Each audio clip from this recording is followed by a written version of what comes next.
Bismillahirrahmanirrahim. Bismillahirrahmanirrahim. Asma. Bismillah rabbil ardi was sama. Bismillah alladzi la yadurru ma ismihi syai'un fil ardi wala fis sama. Assalamualaikum warahmatullahi wabarakatuh. Waalaikumsalam warahmatullahi wabarakatuh. Anak raja mandi di kolam. Mandi di kolam di pinggir kali. Ibu-ibu yang gak jauh salam, hati-hati suaminya kawin lagi.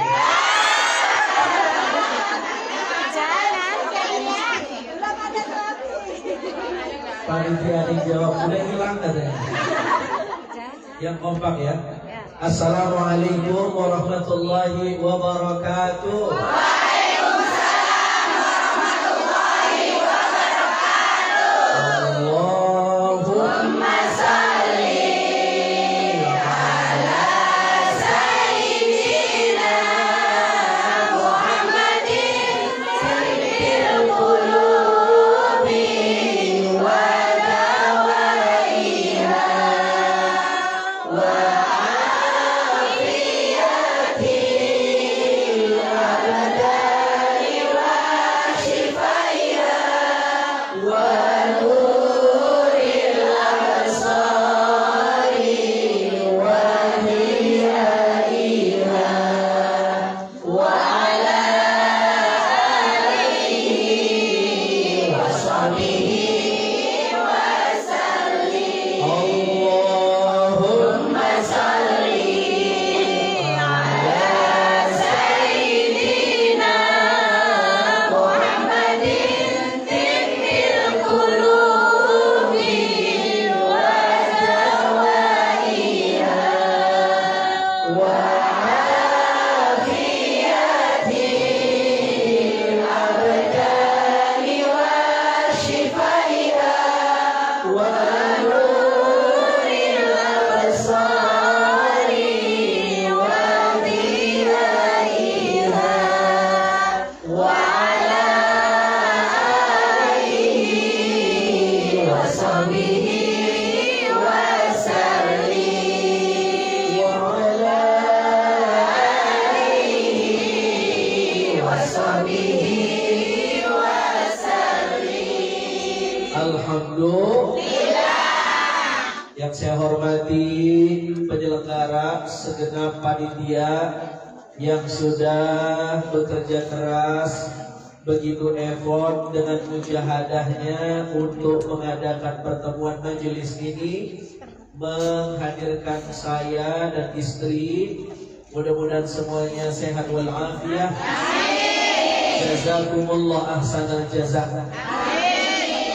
Yang saya hormati semua yang hadir, ibu-ibu pengurus majelis taklim, para sesepuh, semua yang hadir, dan hadir bersama kita teman-teman dari PCINU Hong Kong. Mudah-mudahan juga semuanya diberikan sehat walafiat. Alhamdulillahirabbil alamin. Saya nanti betelan sama ustazah, nanti saya. Baik, bismillahirrahmanirrahim. Allahumma shalli ala sayyidina Muhammad wa ala ali sayyidina Muhammad. Ketika bulan Muharram hadir, ada satu peristiwa ikonik yang orang selalu peringati, yaitu peristiwa hijrah. Ya kan? Orang mesti memperingati peristiwa hijrah. Saya lihat flyer yang dicetak panitia juga hijrah Nabi Sallallahu Alaihi Wasallam. Saya pengen tanya, yang bisa jawab saya kasih hadiah brosur umroh.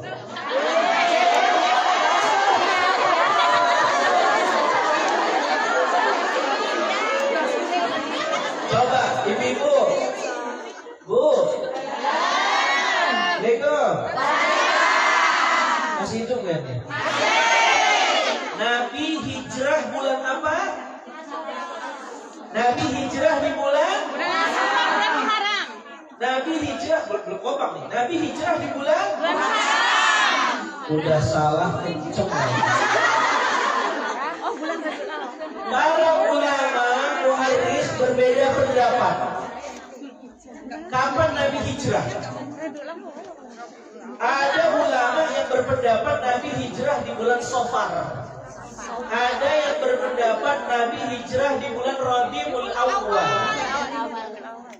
Pendapat yang paling kuat di antaranya adalah Nabi hijrah di bulan Rabiul Awwal. Tidak ada yang berpendapat di bulan Muharram. Kecuali ibu di sini tadi. Pertanyaan. Kalau Nabi hijrah di bulan Rabiul Awwal, kenapa orang memperingati hijrah di bulan Muharram? Panjang jawabannya. Nanti kita bisa bahas di sesi pertanyaan. Tetapi yang paling penting adalah apa pelajaran yang bisa kita petik dari napak tilas peristiwa hijrah Nabi Shallallahu Alaihi Wasallam. Kenapa saya bicara hijrah? Karena ibu-ibu kesini kan juga hijrah, ya. Aslinya ada yang dari Tegal, dari Malang, dari Blitar, Jawa semua ini. Dari NTB. Dari Sumatera barangkali, dari Jakarta, macam-macam. Hijrah ke sini. Jadi kita penting ambil pelajaran. Baik.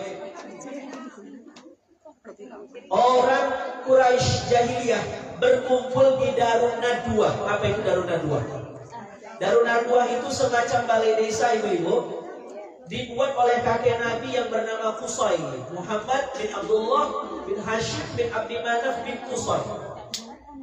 Tetapi orang berkumpul di Darun Nadwa itu mengadakan pertemuan, agendanya satu. Bagaimana Muhammad harus dibunuh. Muhammad harus dibunuh. Kenapa? Islam sudah jadi agama mainstream dan agama viral. Tadinya agama pendatang, dan sekarang makin banyak yang masuk Islam, maka Muhammad harus disingkirkan. Ibu bisa bayang gak, Bu? Yang buat aula itu kakek kita, yang buat masjid itu kakek kita, yang buat balai desa itu kakek kita. Tapi orang berkumpul di situ untuk membunuh kita sebagai cucu. Sedih gak, Bu? Sedih. Itu yang dialami Nabi Shallallahu Alaihi Wasallam. Nah, Allah nggak tinggal diam. Allah kasihan sama yang belakang ya. Terus ya. Allah kasih tahu, wahai Nabi, hijrahlah. Nabi kemudian hijrah dari Mekah ke Madinah. Nah, apa pelajaran yang bisa diambil? Orang-orang Quraisy Mekah, ya, berkomplot malam hari sembunyi datang ke rumah Nabi untuk membunuh Nabi dalam keadaan tidur. Tetapi Nabi punya perhitungan yang luar biasa. Ketika Nabi tidur, Nabi memberi perintah kepada Ali bin Abi Thalib untuk mengganti Nabi tidur. Dan Nabi kemudian hijrah ke Madinah. Jadi sebenarnya tidur siapa? Ali bin Abi Thalib. Ketika orang-orang Quraisy Mekah kemudian ingin membunuh Nabi, ternyata dilihat wajahnya bukan Nabi Muhammad, tapi Ali bin Abi Thalib. Apa pelajaran yang bisa kita ambil? Satu, ahamiyatul istiratijiyah, pentingnya strategi. Hijrah itu butuh strategi. Bahkan hidup ini perlu strategi. Dakwah ini perlu strategi. Betul? Jangankan cerita dakwah terlalu gede dan terlalu berat. Kita berumah tangga juga perlu strategi. Betul nggak, Bu? Bagaimana agar rumah tangga sakinah? Butuh strategi. Ibu-ibu pengen nyuruh suaminya sholat subuh, tetapi strateginya keliru, hasilnya keliru. At-tariqah aham minal maddah. Strategi lebih penting daripada isi. Catat dulu. Strategi lebih penting daripada isi. Niatnya bagus tapi strateginya nggak benar, hasilnya nol. Ibu pengen kasih tahu suami sholat subuh, tapi strateginya nggak benar, ngomel-ngomel. Bangun mas, berbangkotan, mau mati, sholat subuh.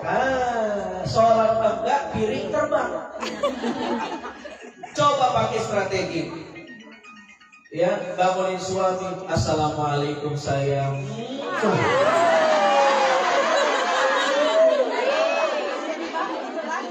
Salam yang pertama belum bangun. Salam yang kedua, assalamualaikum sayang, honey, sweetie, my baby, my baby. bangun saya, kamu kalau sholat subuh gantengnya nambah, pol. Enggak bangun juga, pakai salam yang ketiga. Assalamualaikum ya ahlal kubur, bangun. Artinya semua hal perlu cara, perlu strategi. Orang ngucapin salam aja ada strateginya, Bu. Bu.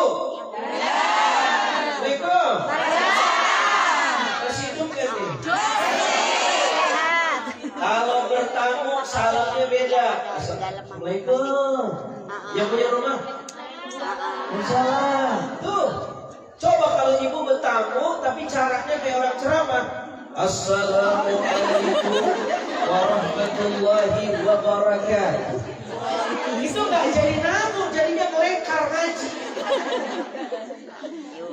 Orang ngumumin meninggal. Saya tidak tahu kalau di masjid Hongkong. Kalau kita di Indonesia, Assalamualaikum warahmatullahi wabarakatuh. Itu gantung ujungnya. Mesti habis itu innalillahi itu.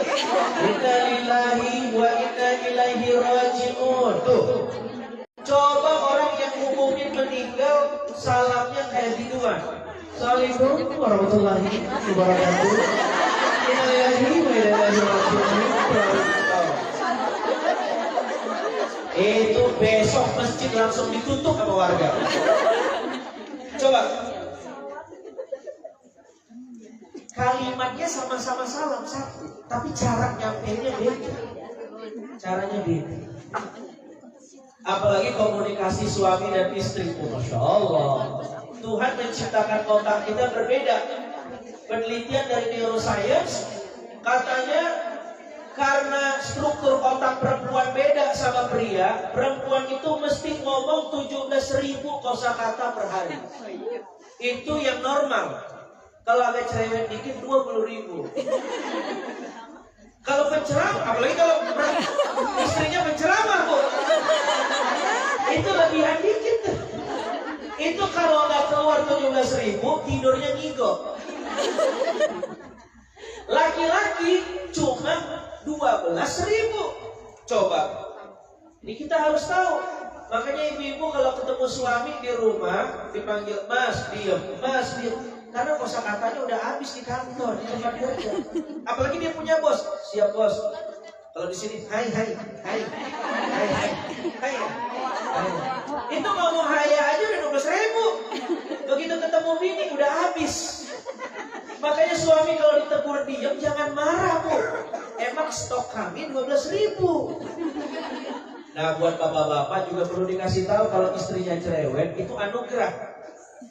Semakin istri cerewet, semakin menunjukkan dia perempuan asli.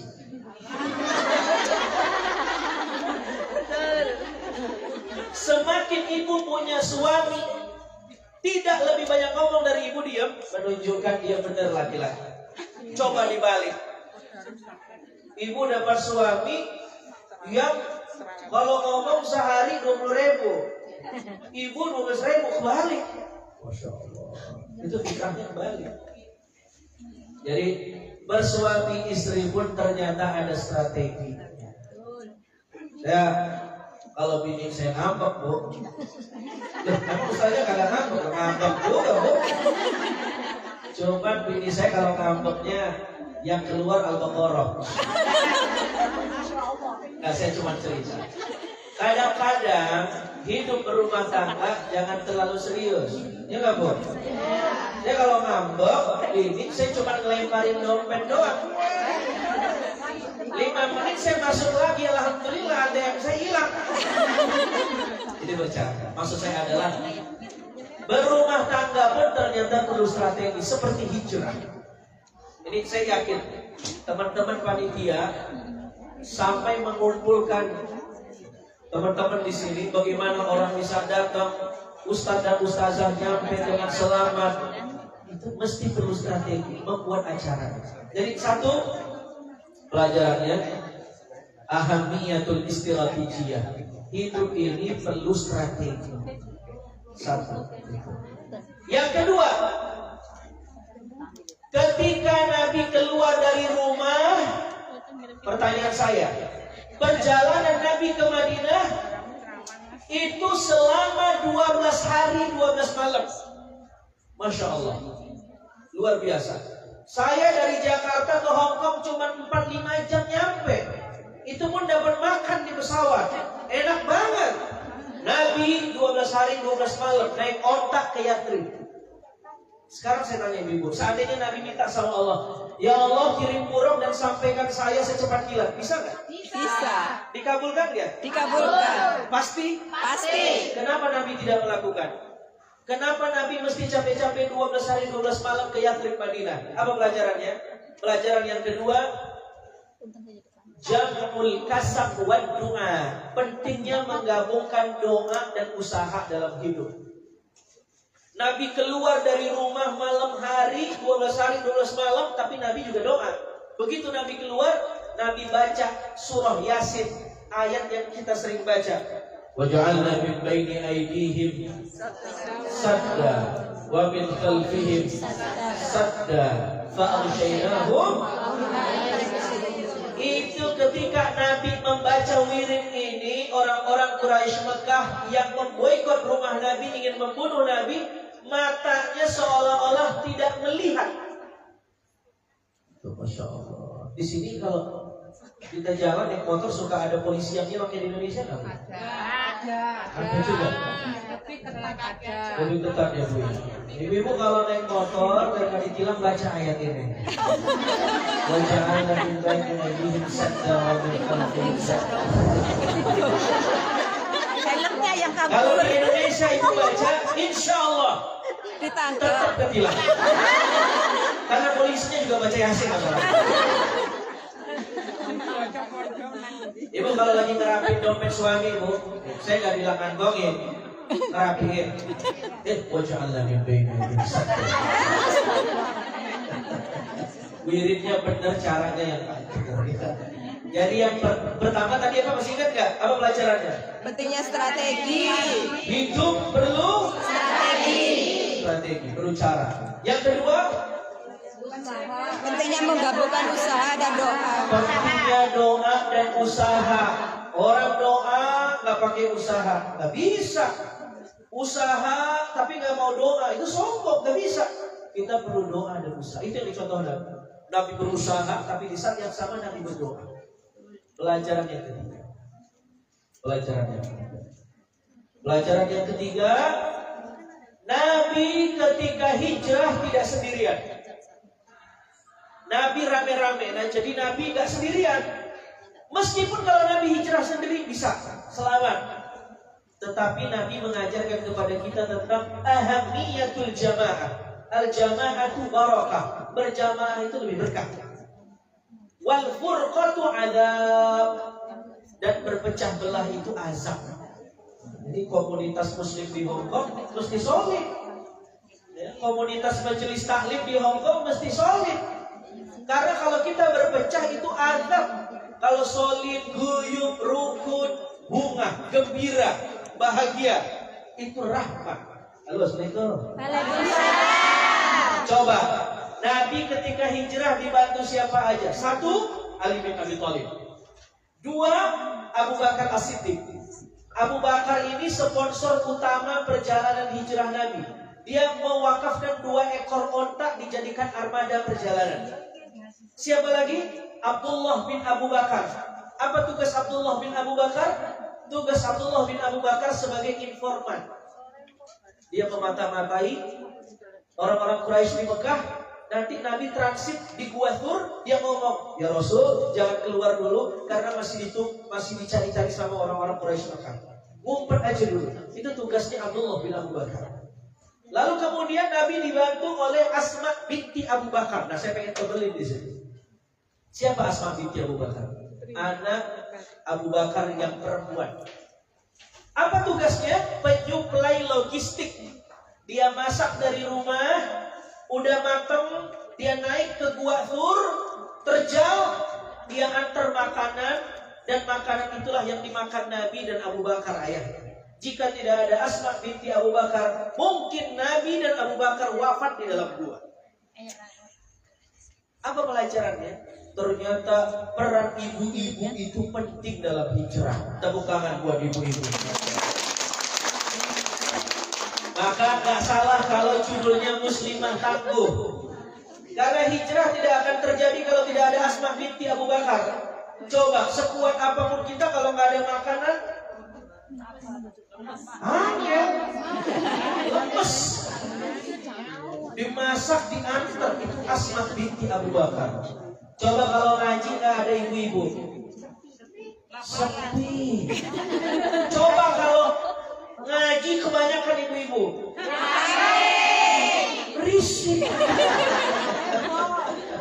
Karena ibu-ibu itu paling semangat. Coba siapa yang paling semangat ngaji? Bapak-bapak atau ibu-ibu? Ibu-ibu. Yang demen nyatet bapak-bapak atau ibu-ibu? Ibu-ibu. Yang rajin videoin ceramah bapak-bapak atau ibu-ibu? Yang rajin ngamalin doa dari penceramah bapak-bapak? Ibu-ibu. Yang baju gamisnya paling kompak bapak-bapak atau ibu-ibu? Yang suka ngantongin makanan majelis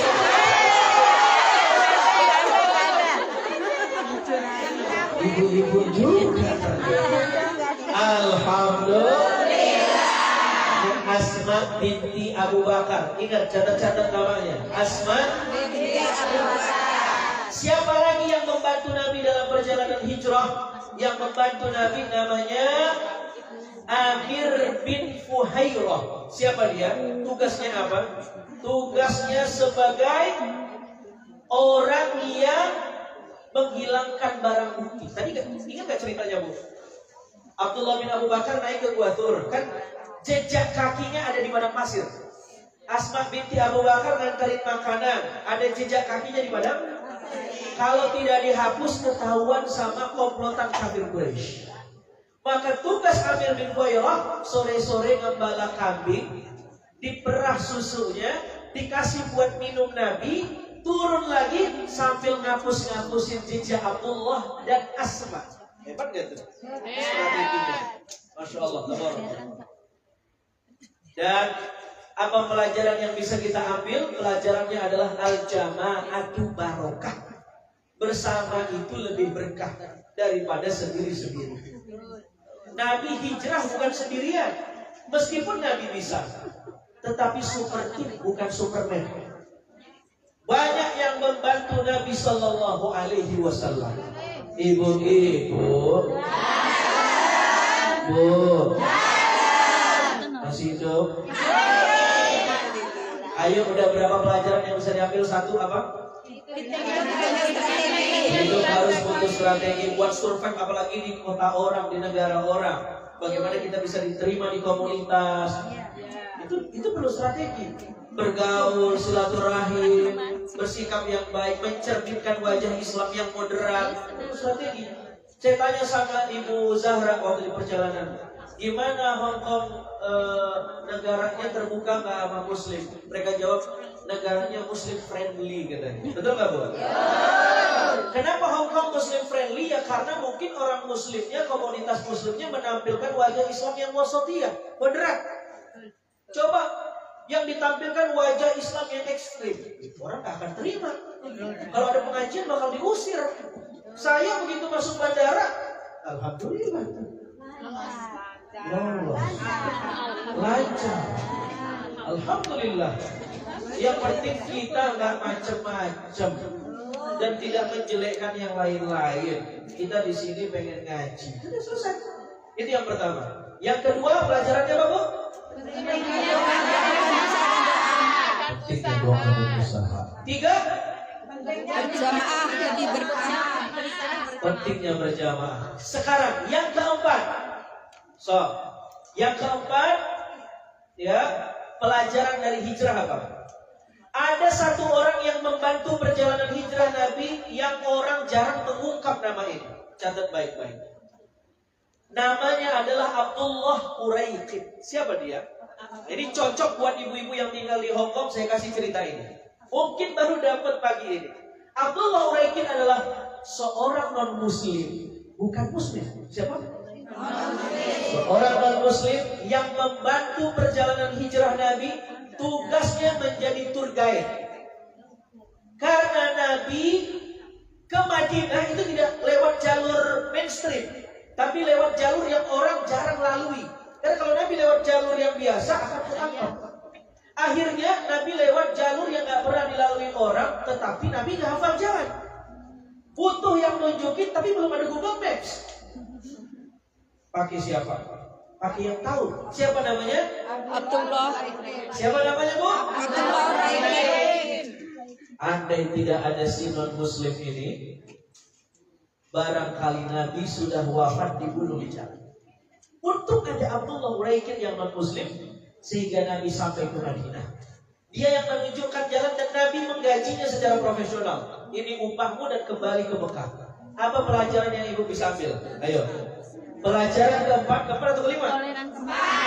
Keempat. Pelajaran keempat adalah dalam bab muamalah, dalam bab sosial, dalam bab bertetangga, dalam bab berteman, jangan lihat agamanya. Nabi dengan Abdullah Uraikin tidak melihat agama dalam bab muamalah. Bahkan Nabi gaji secara profesional. Selesai. Ibu hidup di Hong Kong, di negara yang mayoritas bukan muslim. Tetapi meski dia beda agama, tetap harus berbuat baik. Halo, Assalamualaikum. Masih hidup nggak nih? Dalam bab muamalah. Tapi dalam bab akidah jelas. Tidak ada campur aduk, tidak ada. Tapi dalam bab muamalah boleh. Tidak ada masalah. Bahkan saya pengen bilang gini, kalau ada tetangga ibu non muslim, orangnya jujur, ibu mestinya lebih malu kalau tidak lebih jujur dari dia. Terus? Saya ulang, kalau ada tetangga non muslim kita yang ramah banget, kita mesti lebih malu kalau kita tidak seramah dia. Mesti lebih ramah dari yang non muslim. Indah nggak kira-kira? Indah banget. Dan itu yang diajarkan Nabi. Nabi bermuamalah dengan non muslim sehingga sampai ke Madinah namanya Abdullah Uraikin. Yang keempat. Yang kelima pelajarannya.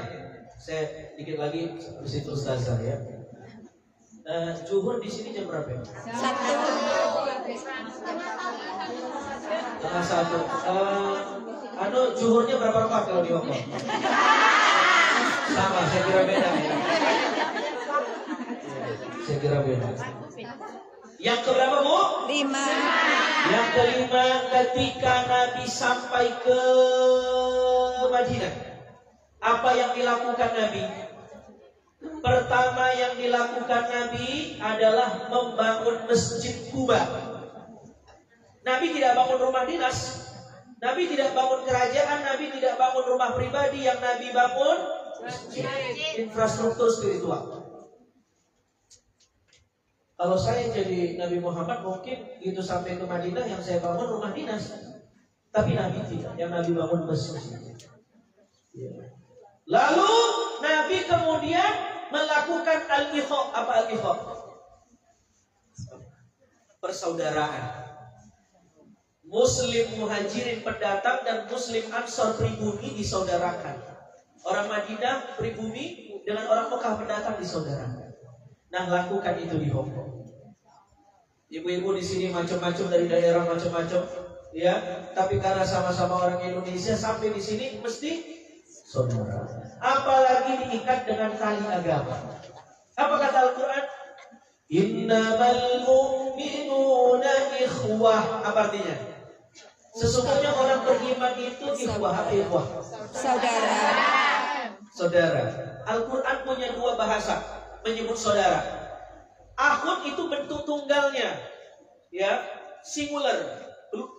Bentuk jamaknya, pluralnya adalah ikhwah. Jadi kalau akhun saudara satu, kalau ikhwah saudara-saudara, paham? Selain ikhwah ada istilah lain yang disebut ikhwan. Ikhwan juga sama artinya saudara-saudara. Jadi ibu ini ikhwan, saudara-saudara, atau ikhwah, saudara-saudara. Nah, apa beda ikhwah dengan ikhwan? Kalau ikhwah itu saudara-saudara. Kalau ikhwan itu saudara tidak sedara. Contohnya saudara sekomunitas, saudara sesuku, saudara sekonsulat, saudara seorganisasi, saudara searisan, saudara seperjuangan, itu ikhwan. Paham Bu? Paham? Yang jadi pertanyaan, kenapa Al-Quran mengatakan innamal mu'minuna ikhwah, bukan innamal mu'minuna ikhwan? Tadi kan padahal ikhwah itu saudara-saudara, ikhwan saudara tidak saudara. Kita kan tidak semuanya seayah seibu nih. Kenapa kita disebut ikhwah bukan ikhwan? Karena persaudaraan seagama lebih sakral dari persaudaraan saudara. Itu jawabannya. Apalagi ibu di Hong Kong ketemu sama-sama orang Indonesia seagama, harus kompak, seperjuangan. Wah, alhamdulillah. Dan untuk menyimpulkan 5 pelajaran tadi, saya ingin tutup dengan satu pelajaran yang sangat penting. Apa pelajaran itu? Para ulama mengatakan al-qurbu hijab. Kedekatan itu adalah tirai. Hijab itu apa? Hijab. Penutup. Jadi kalau yang ibu pakai bukan hijab, tapi jilbab. Tapi orang salah nyebut, disebut hijab artinya dinding. Jadi, hijab kamu mana? Dinding kamu mana? Itu artinya dinding. Ini hijab. Kalau ini min jalabibihi itu kan di Quran. Namanya bukan hijab tapi jilbab. Tapi kalau disebut jilbab kayaknya udah tua. Iya. Mungkin pengurus muslimat kali ya. Tapi kalau hijab fatayat gitu kira-kira. Iya, betul. Padahal yang benar bukan hijab tapi tapi ya udah nggak apa-apa lah, beda istilah doang. Jangan bertengkar masalah istilah. Berapa banyak kita makan kongguan isi kalengnya tapi isinya rengginang. Nah, Bu, maksud saya begini, al-qurbu hijab. Ini warnanya apa nih, Bu? Warnanya apa nih, Bu? Putih. Krim apa putih? Kenapa ibu bisa bilang warna ini krim atau putih? Karena ada jarak antara mata ibu dengan objek yang ibu lihat. Ada ruang cahaya yang bisa membuat ibu bilang, oh ini putih. Tapi bagaimana kalau begini? Apa yang warna? Nggak bisa lihat. Apa yang saya ingin bilang?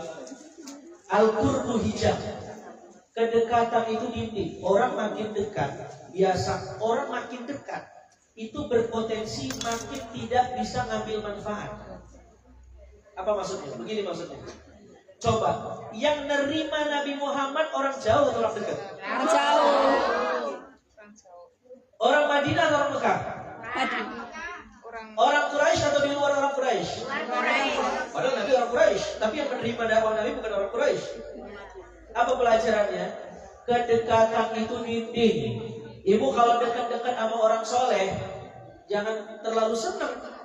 Jangan-jangan makin dekat sama guru, makin tidak beradab sama guru. Jangan-jangan makin dekat sama ustaz dan ustazah, jangan-jangan makin sepele dengan ustaz dan ustazah. Ya. Dengan guru. Yang menerima dakwah Nabi bukan orang dekat tapi orang jauh. Ada satu kampung di situ kiai yang alim besar, tetapi orang kampungnya nggak ngaji. Yang ngaji orang mana? Orang luar kampung yang ngaji di situ. Maksud saya, jadikan perjalanan hijrah Nabi ini pelajaran. Kalau bisa kita makin dekat sama orang soleh, makin kecipratan. Jangan jadi orang kafir Quraisy Mekah jahiliyah, mereka dekat sama Nabi tapi tidak bisa mengambil istifadah dari ilmu nur anwar asrar yang dimiliki Nabi Sallallahu Alaihi Wasallam. Alhamdulillah. Saya kira itu saja sebagai mukadimah. Ini masih mukadimah nih, Bu.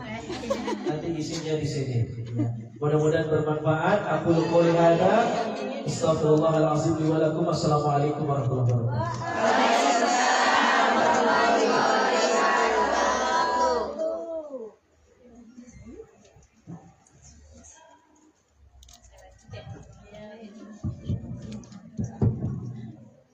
Yes. 1, 2, 3. Ibu masih semangat nggak ini? Sampai jam berapa ya? Jam 3 ya? Jam 4? Masya Allah, 2 sesi ya ini ya? Baik, saya pengen sapa dengan salam terlebih dahulu. Tadi sudah kenal ini suami saya nggih? Alhamdulillah laki-laki Bu. Jadi saya kalau kemana-mana dakwahnya bareng sama beliau. Doakan kita sehat afiat. Amin. Insya Allah. Ibu-ibu mudah-mudahan yang belum dapat jodoh dikasih jodoh yang saleh. Yang sudah ada jodohnya yang terbaik dari Allah. Amin ya Rabbal Alamin. A'udzu billahi minasyaitonir rajim. Bismillahirrahmanirrahim. Assalamualaikum warahmatullahi ta'ala wabarakatuh. Waalaikumsalam warahmatullahi wabarakatuh. Daun salam, daun saga. Daun salam, daun saga. Yang ikhlas jawab salam, saya doain semua masuk surga. Amin. Daun salam, buah nanas. Ikhlas jawab salam, mudah-mudahan utangnya pada lunas. Amin. Kenceng banget, amin. Bismillah, alhamdulillah. Wassalatu wassalamu ala Rasulillah Muhammad ibn Abdullah wa ala alihi wa sahbihi wa mawala. Rabbi shrah li sadri wa yassir li amri wahlul 'uqdatam min lisani yafqahu qawli. Qala Allah Ta'ala fi kitabihil karim. Bismillahirrahmanirrahim. Subhanaka la ilma lana illa ma 'allamtana innaka antal alimul hakim. Shadaqallahul 'azim wa shadaqa rasuluhun nabiyul karim. Amma ba'd. Alhamdulillah wa syukurillah, ini the first time, pertama kali kami sampai ke Hongkong. Hongkong ya Bu ya? Biasanya Hongkong ini dulu jadi candaan waktu kecil. Kamu mau kemana? Mau ke Hongkong? Atau gitu ya? Dia nggak tahu Hongkong itu indah sekali ya Bu ya? Insya Allah, ini di masjid namanya Sim Sa Choi. Betul ya?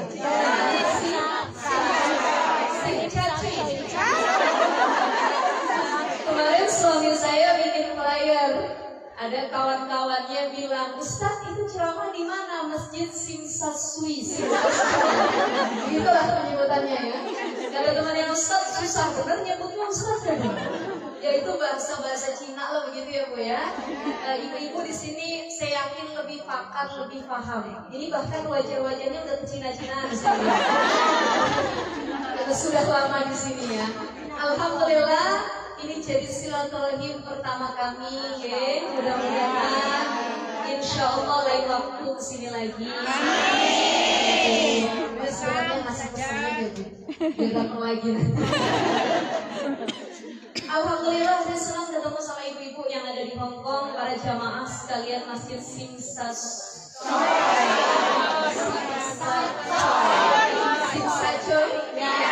Pada pagi hari ini menjelang sore nanti ya. Saya lihat ibu-ibu ini memang demen ngaji. Tadi Ustaz Azhari sudah menyampaikan gak berhenti catatannya. Ada yang sampai melongok-ngok. Saking baru tahu Abdullah bin Uraikid gitu ya. Kemudian baru tahu, oh begitu deh. Oh iya. Alhamdulillah di sini semua ahli ngaji. Amin. Jadi yang datang ke Hongkong ini bukan cuma nyari kerjaan, bukan cuma nyari nafkah, lebih dari itu nyari ilmu nyampe ke sini. Makanya kata panitia, Ustazah masjid, udah saya nggak sebut nama.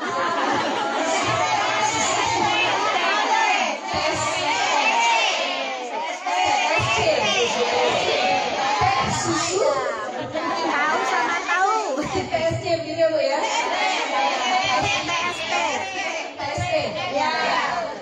Masjid TST ini makanya perlu terus full kajiannya di mana.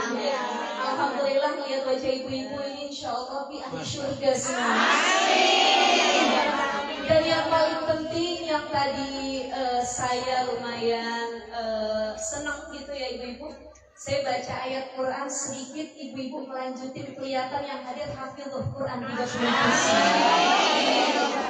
Amin ya Rabbal Alamin. Izin ibu-ibu, saya pengen baca ayat yang lain, tolong diteruskan ge. Ayat yang panjang yang pendek. Yasin. Tolong diteruskan ya.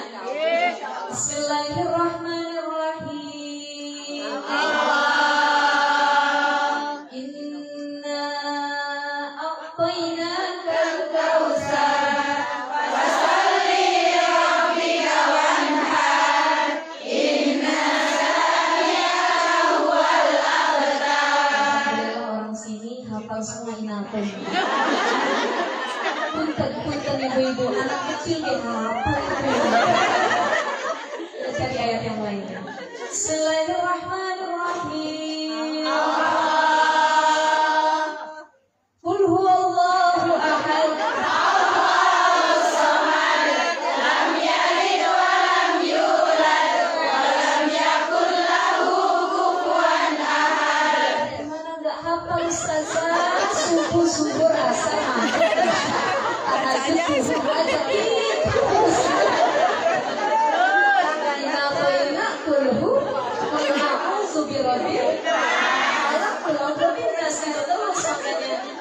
dulu guru saya pernah pesan. Jadi kalau kita lagi ngafal Quran, kalau kita lagi punya hafalan baru, wabil khusus itu Al-Quran, salah satu cara mentakrir untuk melancarkan hafalan yaitu dibaca ketika sholat. Dimana nggak hafal dulu itu terus yang kita baca. Makanya kalau ada hafalan yang lain, surah yang lain, monggo silahkan ibu baca ketika sholat, ya, baik itu sholat sunnah ataupun sholat wajib, maka itu yang membuat hafalan kita lebih kuat nantinya. Tapi insya Allah ini jadi doa, mudah-mudahan yang sedang menghafal Quran dimudahkan oleh Allah. Anak cucu keturunan kita mudah-mudahan jadi ahlul Quran. Ya, satu surah lagi tolong diteruskan. Ini yang agak panjangan ya. Bismillahirrahmanirrahim. Ya ayyuhalladzina amanu qu anfusakum wa ahlikum nara.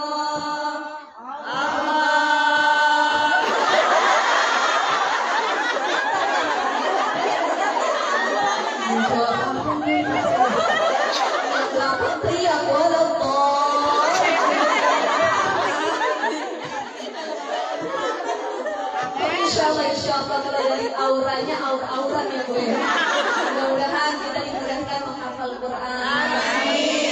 Dari sini yang paling penting ilmunya bisa diamalkan. Ada orang barusan bilang ibu-ibu kan yang paling banyak dalam hal apapun paling rajin ibu-ibu. Nyatet paling rajin ibu-ibu. Zikir ngamalin doa tirakat ibu-ibu. Ya. Tapi banyak yang kalau ngaji cuman jiping, ngaji kuping, masuk kuping kanan, keluar kuping kiri, sampai rumah lupa apa yang disampaikan. Makanya yang perlu dilakukan adalah ngaji dari hati. Tadi sudah disampaikan oleh suami saya, ada beberapa hal bagaimana yang harus kita lakukan, hijrah yang benar, apalagi di negara orang lain. Insya Allah itu bisa diamalkan untuk kita semua. Amin. Ibu-ibu sekalian yang dimuliakan Allah Subhanahu wa Ta'ala, saya menambahkan terkait peran muslimah. Ini karena penceramahnya Ustazah, pasti barang tentu yang kita bahas tentang muslimah, ya. Jadi ibu-ibu yang hadir, para muslimah tangguh, apa judulnya? Muslimah tangguh, tidak mudah. Ibu di Hong Kong betah atau tidak? Pengen pulang tidak? Lebih tangguh di Indonesia atau di Hong Kong? Ini jujur sekali ini ya. Lebih enak di Indo atau di Hong Kong?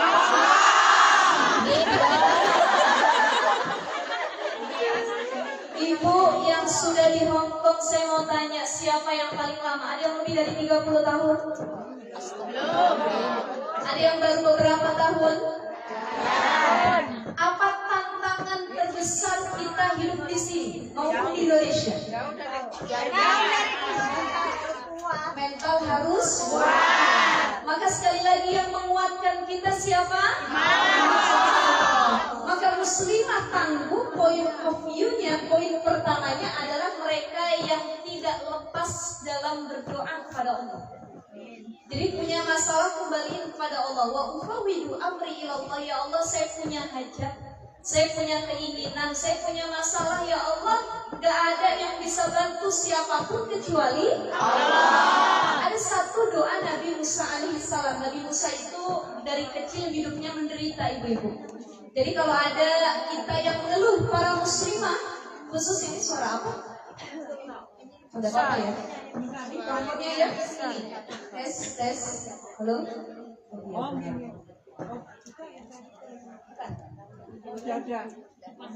Aman. Oh, oke, mau. Izin minum sebentar ya ibu-ibu.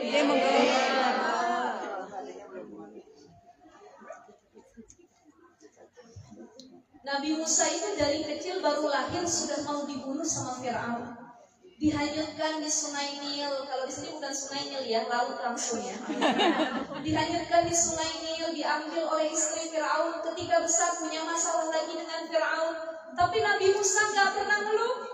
Apa doa Nabi Musa alaihissalam? Allahumma lakal hamdu wa ilaikal mushtaka wa antal musta'an wa la hawla wa la quwwata illa billahil aliyyil azim. Kita baca bareng-bareng. Allahumma lakal hamdu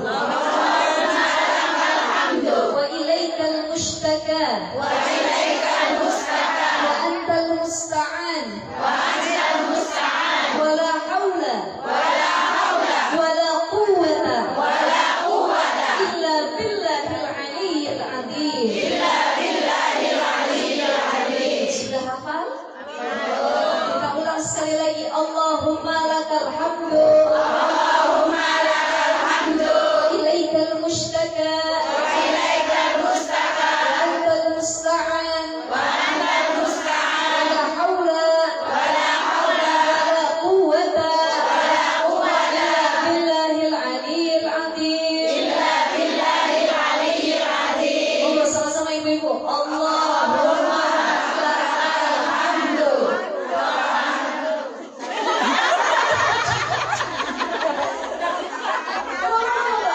Allahumma lakal hamdu wa ilaikal mushtaka wa antal musta'an wa la hawla wa la quwwata illa billahil aliyyil azim. Makanya kalau kita lagi rapuh, kita lagi susah, lagi banyak masalah, kalau bahasa anak sekarang lagi galau, anak-anak sekarang Gen Z ini kan bahasanya keren-keren ya Bu ya. Ada yang namanya mental illness, penyakit mental. Aku lagi kena mental. Dan penyakit kita orang zaman modern adalah lebih percaya Mbah Google, ChatGPT daripada ahlinya. Orang banyak sekarang ngaji, dia nggak mau lagi datengin guru, nanya ChatGPT. Dia sakit, diagnosisnya sendiri. Kenapa saya susah nelen 3 hari ada benjolan tiba-tiba muncul? Kamu kena penyakit kanker tenggorokan. Hati-hati, ini kita cepat mendiagnosis. Ya, kita baru deg-degan sedikit, wah saya kena gangguan mental nih katanya. Maka kembalikan semuanya kepada Allah. Ya Allah, Allahumma lakal hamdu wa ilaikal mushtaka. Saya punya masalah ya Allah, tapi ada Allah yang bisa menyelesaikan masalah saya. Maka ibu-ibu sekalian yang dimuliakan Allah, apa kuncinya? Fa inna ma'al usri yusra. Setiap ada kesusahan pasti ada kemudahan. Setiap ada masalah pasti ada jalan. Kita ngeluh ya Allah ya Rabb, kok saya doang yang diuji. Ini muslimah tangguh itu walaupun ujiannya banyak, walaupun cobaannya banyak, dia nggak pernah sama sekali menjauhkan dirinya kepada Allah. Ibu-ibu, tahu tidak bahwa ciri orang yang beriman itu adalah ibtalah, ujiannya banyak. Jadi kalau orang hidupnya masih sedikit diujinya, artinya imannya masih di bawah rata-rata. Dan banyak yang ngeluh, ustazah, saya kok makin sholat rajin, makin zikirnya banyak, tengah malam saya bangun tahajud, tapi kok hidup saya makin susah ya? Bukan makin susah sebenarnya. Tapi Allah pengen uji keimananmu, ibadahmu lillahi ta'ala atau bukan? Atau niatnya ghayatul nas, pengen pujian manusia. Ada yang sedekah pengennya dilihat manusia. Ada yang sholat maunya dipuji sama manusia. Ada yang berbuat baik pengennya juga dipuji sama manusia. Kemarin saya baru bulan lalu kajian kitab Riyadhus Shalihin. Jadi saya di Indonesia sama suami punya kajian rutin. Kalau ini namanya kan kajian tablik ya Bu ya. Kalau yang ibu suka nonton mungkin di YouTube ada kajian kita, itu namanya kajian rutin pakai kitab. Ada satu kitab Riyadhus Shalihin menjelaskan fikat suratin turukil khair. Jadi kebaikan itu jalannya ada banyak ibu-ibu. Kebaikan itu, amal soleh itu bukan cuma sholat, puasa, nutup aurat, ya, tapi banyak taat sama suami itu amal soleh. Mendidik anak itu amal soleh, ya, bantu orang yang lagi susah itu amal soleh. Di jalan kita jalan ada beling, ada duri, ada sesuatu yang nyakitin orang, kalau keinjak kita pikirin itu amal soleh. Bahkan tingkatan kebaikan yang paling rendah, kata Nabi SAW dalam kitab Riyadhus Shalihin adalah tatkala kita nggak mampu jadi orang baik, kita nggak mampu melakukan kebaikan, nolong orang di sekitar kita, minimal kebaikan yang paling rendah adalah nggak ganggu orang. Betul. Nggak nyinyir sama orang, nggak komentarin amal orang. Bukan ibu-ibu ini rata-rata orang Jawa ya? Saya ini Sunda. Tapi saya belajar Jawa. Kalau maaf apa bahasa Jawanya? Berarti sama kayak Sunda ya. Ngapunten ibu sepurane ya. Kemarin habis Idul Adha, hari raya Idul Kurban. Ada orang yang dikasih rezeki lebih, dia ibadah kurban. Ada yang gak punya rezeki lebih, dia gak kurban. Minimal kalau kita yang gak kurban, mulut kita gak nyinyir. Tapi ada orang yang begitu datang ke tempat sembelihan, dia datang ke tempat kurban, dia bilang, "Shh, kenapa? Itu kambing paling kurus punya siapa?" Kambing. Kalau saya mah kurban gak mau, saya yang kurus begitu, saya yang gemuk. Padahal dia ngatain orang, tapi dia gak kurban. Ada gak yang seperti itu? Banyak tidak? Ya Allah ya Rahman. Ada yang julid mulutnya, ada ngaji orang sedekah kawannya, sedekahnya cuma 1.000. Padahal dia sendiri tidak sedekah. Maka kebaikan yang paling rendah sekali adalah tatkala kita nggak mampu jadi orang baik, tapi minimal kita nggak ganggu orang. Betul? Terus nggak nyinyirin orang, nggak bikin perkara sama orang. Nah ini kebaikan yang paling utama. Maka sekali lagi ibu-ibu yang dimuliakan Allah, para bunda sekalian, yuk sama-sama kembalikan semuanya kepada Allah. Jadi kerapuhan itu akan hilang kalau kita rajin ngangkat tangan. Ya Allah, wa ilaikal mushtaka wa antal musta'an. Ya Allah, Engkau yang maha menolong kami, Engkau yang membuka setiap jalan keluar dari permasalahan kami, kembalikan kepada Allah. Ini poin yang pertama, muslimah tangguh, mereka yang tidak pernah menjauhkan diri tatkala sedang diuji oleh Allah. Ngapunten ibu-ibu, banyak realitasnya sekarang, orang kalau lagi diuji dengan masalah dia makin jauh sama Allah, okay? Ada orang yang cerai sama suami tiba-tiba buka jilbab. Ada? Ada orang yang lagi punya masalah besar, tiba-tiba nggak mau sholat, bahkan menghakimi Tuhannya. Ya Allah, Engkau nggak sayang sama aku ya Allah, Engkau nggak cinta sama aku ya Allah. Kenapa aku diberi ujian melebihi batas kemampuanku ya Allah. Banyak kita yang suudzon sama Allah. Karena kata Allah apa dalam Al-Quran? Ana inda dhanni abdi bi. Saya itu sebagaimana kata Allah prasangka hambaku. Jadi kalau ibu prasangkanya baik, bagus terus sama Allah, dibalik apapun yang Allah kasih, itu kebaikan juga yang akan Allah berikan kepada kita semua. Jadi pertama, yuk sama-sama jadi muslimah tangguh dengan rajin mengangkat tangan, kembalikan semuanya kepada Allah Subhanahu wa Ta'ala. Yang kedua, muslimah tangguh itu bukan yang dia punya power, bukan yang dia punya jabatan, bukan yang dia punya popularitas atau gajinya lebih besar dari pasangan dia, bukan. Tapi muslimah tangguh adalah mereka yang sanggup istiqomah mempertahankan keimanannya. Banyak dari kita istiqomahnya pada momentum-momentum tertentu.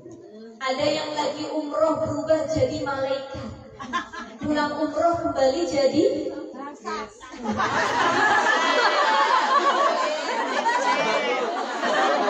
kayaknya dari hati sekali ya Bu ya.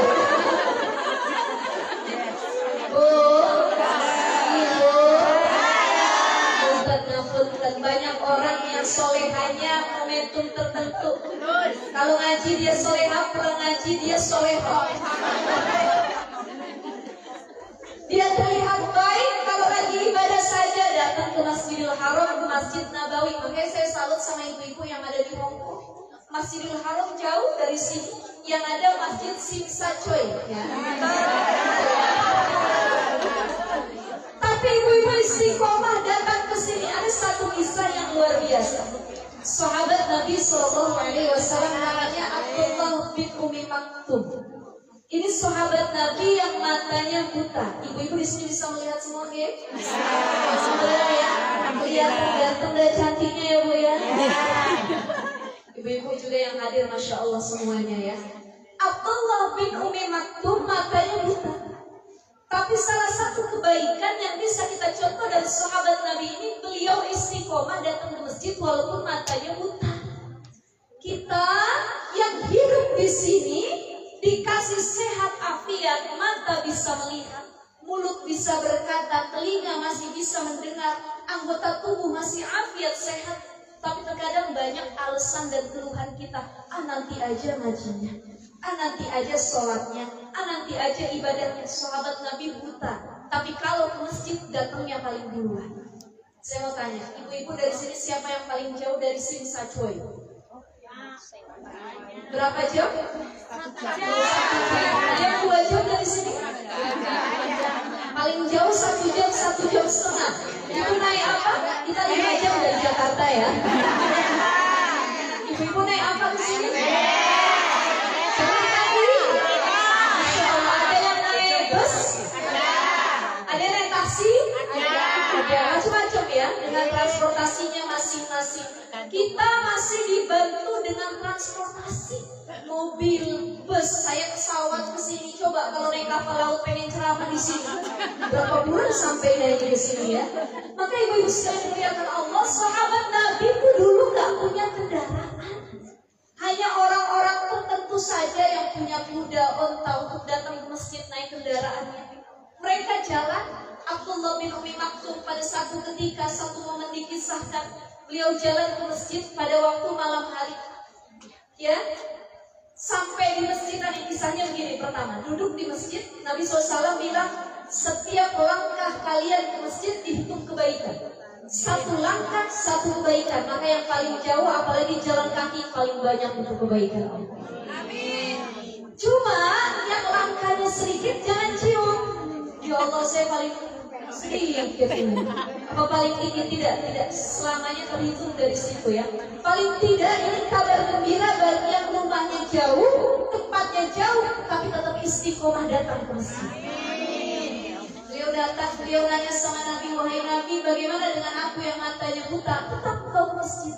Apa tidak ada rukhsah, wahai Nabi? Tidak. Kau bisa berjalan? Bisa. Kan yang buta mata kamu, kaki kamu masih bisa jalan, kata Nabi.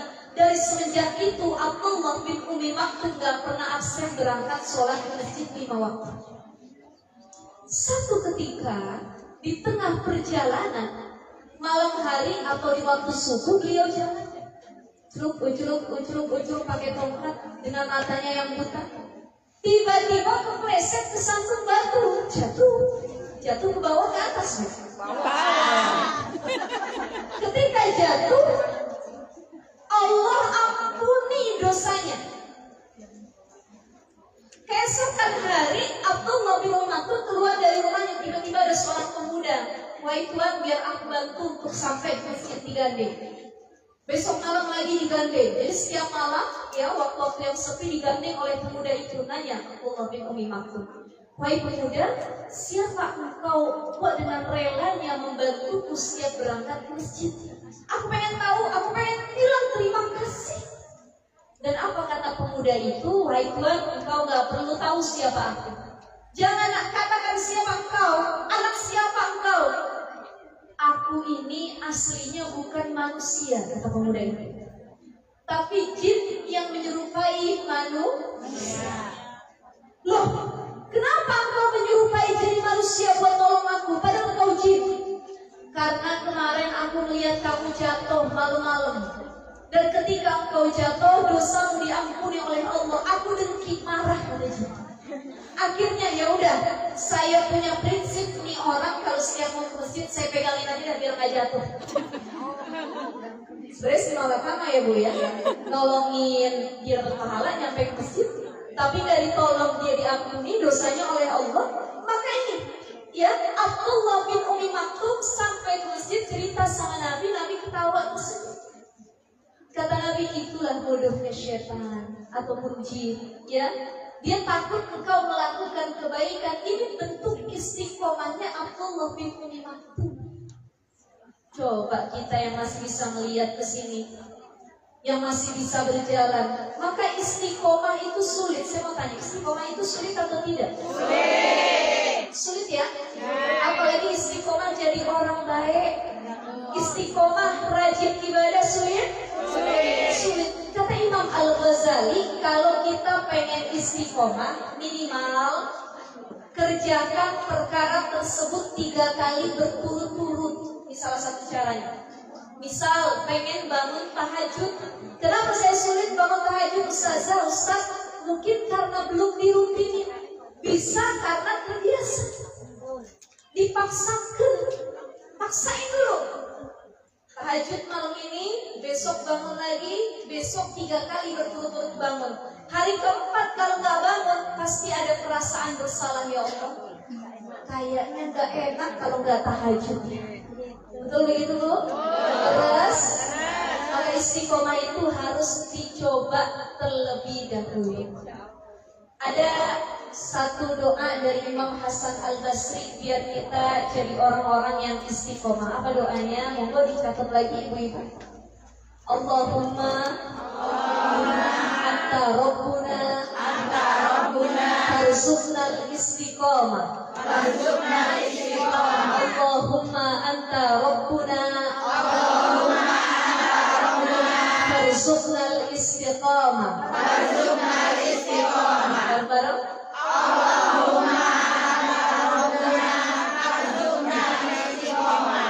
Ini salah satu keistiqomahan dengan banyak membaca doa. Kita doa minta sama Allah, ya Allah istiqomahkan kami. Wabil khusus ibu-ibu yang sedang ada di Hongkong, istiqomah itu sulit ke? Apa tantangan terbesar buat masyarakat yang ada di Hongkong? Satu, cari makanan halal. Saya semalam muter-muter, bahkan Mbak Zahra yang lain semua bawain makanan, termasuk anak saya paling bawel ya Bu ya. Dikasih minum makanan, dia tanya ada label halal nggak? Ada label halalnya nggak? Ya, karena ini bentuk salah satu keistiqomahan. Ibu-ibu sekalian yang dimuliakan Allah, ternyata makanan haram itu yang membuat salah satu doa kita tidak dikabul oleh Allah. Jadi Nabi pernah bilang sama Sa'ad, ya Sa'ad atib mat'amaka. Wahai Sa'ad, yang baik-baik yang kamu makan. Atib mat'amaka, bukan cuma baik tapi halal. Takun mustajabat da'wah. Kalau kamu makan yang halal,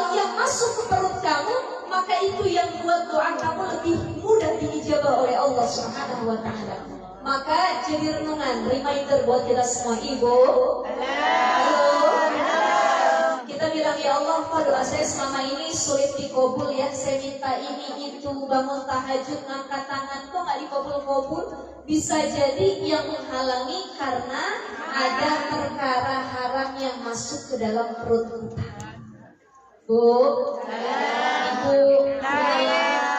Ibu kenal dengan Imam Syafi'i? Pernah dengar gak, Bu? Belum pernah ketemu? Belum. Imam Syafi'i itu dikenal dengan ulama fikih yang warok. Usia 7 tahun hafal Quran 30 juz. Usia 10 tahun hafal kitab Al-Muwatta karangan Imam Malik. Kita dulu usia 7 tahun hafalnya apa? Al-Fatihah. Al-Fatihah. Imam Syafi'i sudah hafal Quran 30 juz. Usut punya usut, saya pernah baca satu buku kisah mengenai keluarga Imam Syafi'i. Ternyata yang membuat Imam Syafi'i jadi ulama besar, fuqaha, ahli fikih, hafal Quran, itu bentuk tirakat dan ikhtiar dari kedua orang tua. Jadi orang tua Imam Syafi'i itu warok. Ibu tahu warok? Berusaha menjaga diri dari hal-hal yang haram. Dipilah-pilih dulu, haram atau enggak, boleh apa enggak ya, halal atau tidak ya. Ibu Imam Syafi'i dalam satu kisah, saya sampaikan kepada ibu-ibu, mungkin ada yang pengen punya anak bayi lagi di sini. Ada? Saya akan mudah-mudahan nambah lagi, insya Allah ya.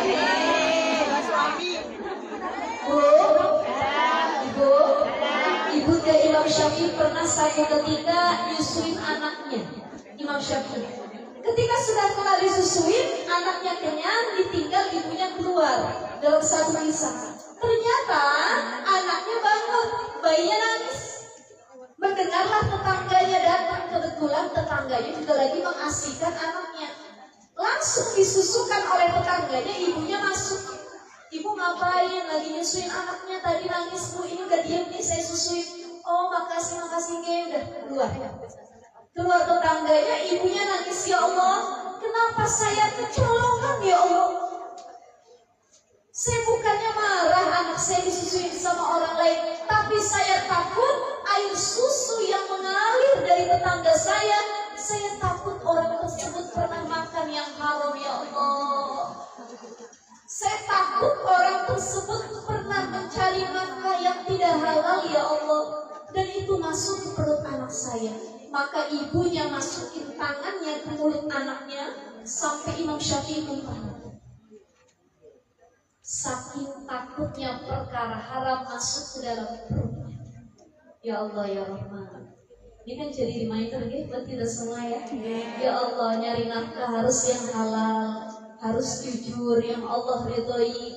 Makanan pun harus cari yang halal, ya harus cari yang Allah ridhoi. Kenapa? Efeknya luar biasa. Bahkan Bu, ini belum bisa dicontoh sama kita semua. Ada lagi kisah Nabi punya anak namanya Siti Fatimah. Saya mau tanya sama ibu-ibu, anak Nabi ada berapa? 7. Satu Abdullah. Yang kedua, yang ketiga, kayaknya cuma ingatnya Fatimah. Masih.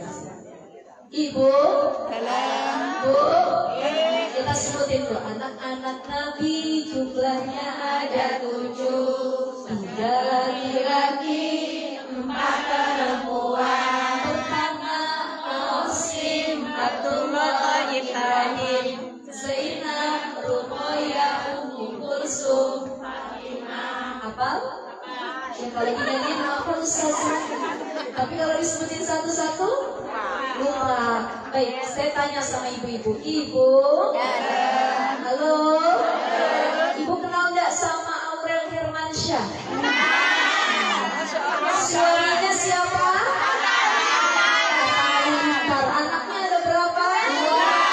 Pertama, kedua, Azura. Ibunya Aurel siapa? Saya dimakan suaminya, istrinya anak, suami baru Krisdayanti.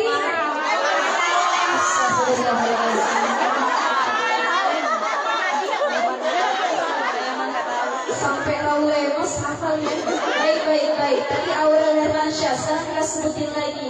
Istri Nabi jumlahnya ada berapa? 9. Ada berapa? 9. Kita sebutin 1. Yang kedua. Yang ketiga. Saudah. Margola.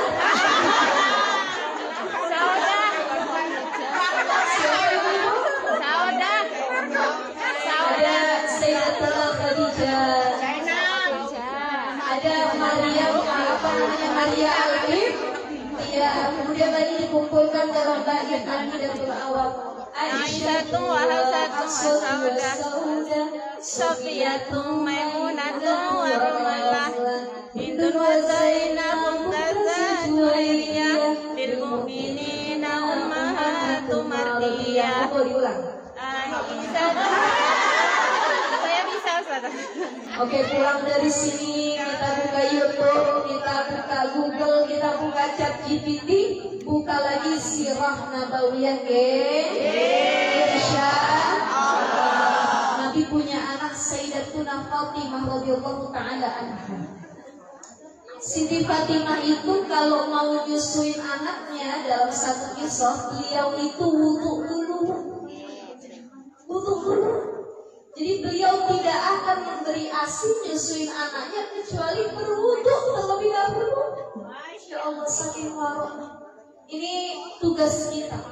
Jadi muslimah tangguh selain mereka yang kalau punya masalah, punya hajat, mengembalikan semuanya kepada Allah pertama. Gak lupa ngangkat tangan minta sama Allah. Yang kedua, mereka yang bersikap warok, ya. Yang ketiga, mereka yang istiqomah dimanapun, bukan hanya karena momentum, bukan cuma lagi ibadah, bukan cuma karena hari raya, bukan karena cuma muharraman, bukan karena cuma maulidan, tahun baru Islam, tapi fi kulli waqt. Setiap waktu istiqomah. Kenapa? Yang dicari ridha Allah. Karena ada nanti orang yang masuk surga, dia masih nangis dalam surga. Ditanya sama Allah, "Mada turidun?" Kalian yang udah di dalam surga pengen apa lagi? Maka kata para penghuni surga, "Ridhaka ya Rabb." Sebab orang ibadah terbagi 4 tujuannya. 1, tingkatan terendah orang yang ibadah tujuannya pujian manusia. Biar dipuji, saya mah datang ngaji. Biar dipuji, saya sholat. Biar dipuji, saya ibadah. Biar dipuji, saya berbuat kebaikan. Tujuannya masih pujian manusia.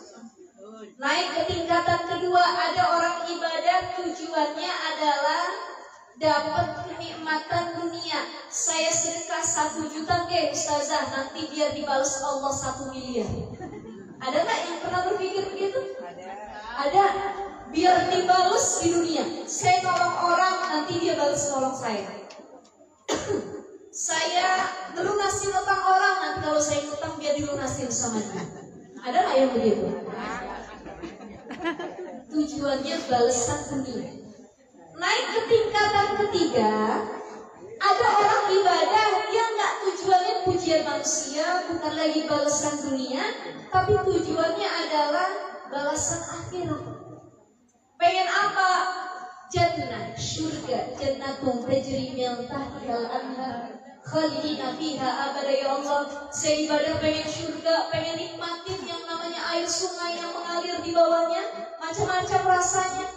Saya pengen ketemu sama para bidadari surga. Ini tingkatan ketiga.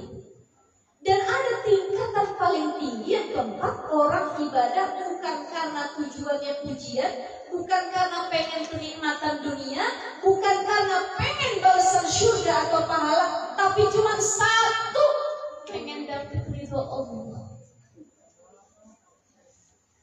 Pengen dapet ridho Allah. Maka niatin semuanya. Innal ladina amanu wa amilus sholihat wa tawassaw bil haqq wa tawassaw bis sabr wal asri innal insana lafi khusr. Yang keempat, poin yang keempat, Muslimah tangguh adalah mereka yang mampu memanage waktunya untuk kebaikan. Itu disebut dengan tangguh. Biarpun sibuk, biarpun repot, biarpun banyak urusan kerjaan, tapi buat Allah nomor satu. Dia nggak mau jadi orang yang khusar tadi rugi. Ya, dia adalah orang yang terus istiqomah beramal saleh. Dan amal saleh ini modelnya banyak, ibu-ibu sekalian, ya. Bu, ibu, tadi amal saleh bukan cuma tutup aurat, sholat, zakat dan lain sebagainya. Tapi Ustaz sudah bilang taat sama suami juga amal soleh, didik anak juga amal soleh, kita patuh sama orang tua juga amal soleh. Jadi amal soleh itu berat dilakukannya, tapi butuh dipaksakan. Saya mau tanya, ibu-ibu jadi istri taat itu sulit nggak? Jadi istri solehah berat apa enggak? Berat. Jadi suami soleh gitu juga kan? Berat ya taat sama suami ya? Berat. Kita mah belum ada apa-apanya bu. Tuh istrinya Fir'aun, Asia kalau Aisyah istri Nabi, Asia istrinya Fir'aun. Asia itu punya suami bukan cuma buruk akhlaknya, tapi ngaku Tuhan. Bahkan Asia matinya wafatnya di tangan suaminya sendiri. Jadi jangan pernah ngatain suami kita Fir'aun. Laki-laki Fir'aun memang benar. Ini laki-laki dajjal. Bu, saya pernah ngisi pengajian di lagi sudah musuh ya. Saya pernah ngisi pengajian daerah Tangerang Selatan di Jakarta. Ada ibu-ibu yang curhat, Ustazah, saya kesel punya suami, akhlaknya buruk, sholat gak mau, nafkahin juga, tiap tahun bikin anak terus. Bagaimana Ustazah, saya kalau manggil suami bukan lagi suami, tapi apa, dajjal ya. Ya Allah ya Rahman. Saya dosa atau tidak Ustazah? Saya bilang dosa. Karena seburuk-buruknya suami pasti ada peluang kebaikannya. Betul ya? Suami kita apa? Malaikat, syaitan atau manusia? Manusia. Kalau malaikat itu la ya'sunallahu ma amaruhum wa yaf'aluna ma yu'marun. Gak pernah salah itu namanya malaikat. Kalau yang salah dulu namanya setan. Kalau yang kadang salah kadang benar manusia. Jadi kita dan suami ini manusia atau bukan? Manusia. Maka itu setiap ada hal yang buruk pasti ada satu kebaikan. Itulah yang harus saya bilang, jangan pernah manggil pasangan kita dengan panggilan yang buruk. Saya mau tanya, ibu-ibu di WA apa nama suami?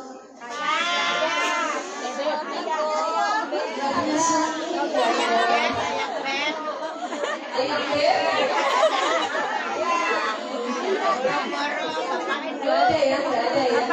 Pada waktu lagi yang baik ya. Jadi panggilan itu pun jadi amal soleh, insya Allah. Satu sekali lagi ibu, kita ulang dari yang pertama ya. Muslimah yang tangguh itu tes 1, 2, 3. Muslimah yang tangguh itu adalah mereka yang rajin berdoa minta kepada Allah. Yang kedua, bersikap warok. Saya mah nggak komo, nggak ikut-ikutan orang operasi plastik saya mah enggak. Orang makan yang haram saya mah enggak, itu namanya muslimah yang tangguh. Orang ninggalin sholat, saya tetap rajin sholat, itu namanya muslimah yang tangguh. Dia tetap menjaga kewaroknya. Yang ketiga, dia istiqomah, biarpun badannya yang datang besar, gangguannya luar biasa, dan biasanya gangguan terbesar itu berasal dari sahabat sendiri, kawan sendiri. Makanya ada tips bagaimana memilah-milih teman yang baik. Mudah-mudahan yang hadir teman baik semua. Amin. Coba monggo ibu-ibu lihat kawan di sebelahnya ini baik atau tidak kira-kira? Insya Allah. Bagaimana melihatnya kata para ulama, kata Nabi SAW, cara melihat teman yang baik atau tidak, pertama ucapannya membuat engkau lebih dekat kepada Allah. Jadi kalau dia ngomong kita ingat sama syurga sama neraka, ya Allah, iya ya. Dan yang kedua, biasanya kawan yang baik itu selalu nasehatin. Dan nasihat itu beda sama menjatuhkan, Bu. Nasihat itu harus disampaikan secara sembunyi-sembunyi. Beda kalau menjatuhkan di depan umum. Orang sekarang bikin status rame, ya. Gibah itu namanya bukan nasihat tapi menjatuhkan. Karena nasihat itu harus langsung, ya, face to face, ngobrol langsung. Saya punya masukan begini kamu dan lain sebagainya. Itu yang namanya dengan nasihat. Maka pilih teman yang baik, ya, insya Allah. Dan yang terakhir, ibu-ibu sekalian muslimah tangguh, mereka yang mampu memanage waktunya dengan sebaik mungkin, tidak jadi orang yang merugi. Ya, ngapunten ibu terakhir. Ada satu hadis Nabi Sallallahu Alaihi Wasallam. La yataqarrabuz zaman, la taqumus sa'ah. Tidak akan datang hari kiamat, kata Nabi. Hatta yataqarrabuz zaman. Kiamat itu gak akan datang kecuali waktu kerasanya makin cepat. Jadi kita merasa fasadatu kasyahri, 1 tahun rasanya kayak sebulan. Wasyahru kal jumu'ati, sebulan rasanya kayak seminggu. Dan seminggu rasanya kayak sehari, sehari rasanya kayak sejam. Maka rugi orang yang dia sudah merasa waktu ini rasanya cepat, tapi tidak menggunakan waktu itu sebaik mungkin dengan hal yang manfaat.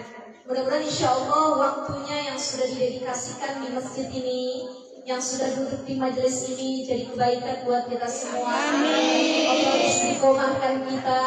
Amin. Pulang diampuni dosa-dosanya. Amin. Jadi muslimah yang lebih taat lagi. Amin. Kita doakan majelis tahsin wa tahfidul Quran itu ya. Ini milad yang keberapa ibu-ibu? 9. Kita doakan mudah-mudahan jadi keberkahan buat masyarakat yang ada di Hong Kong, khususnya masyarakat Indonesia. Bersama-sama kita baca Ummul Quran Suratul Fatihah, dikhususkan buat yang hadir semua dalam keadaan sehat afiat. Amin. Panjang umurnya. Amin. Insya Allah semua hajatnya dikabul oleh Allah Subhanahu. Ala hadihi niyah wa ala kulli niyatin salihah. Al-Fatihah. A'udzu billahi minasyaitonir rajim. Bismillahirrahmanirrahim. Alhamdulillahi rabbil alamin. Arrahmanir rahim. Maliki yaumiddin. Iyyaka na'budu wa iyyaka nasta'in. Ihdinas siratal mustaqim. Siratal ladzina an'amta 'alaihim ghairil maghdubi 'alaihim waladdallin. Rabbana ighfir lana wa li walidayna. Amin. Terima kasih. Ngapunten kalau ada kata-kata yang kurang berkenan, insyaallah kita ngaji lagi nanti di ba'da zuhur ya. Assalamualaikum warahmatullahi wabarakatuh. Waalaikumsalam.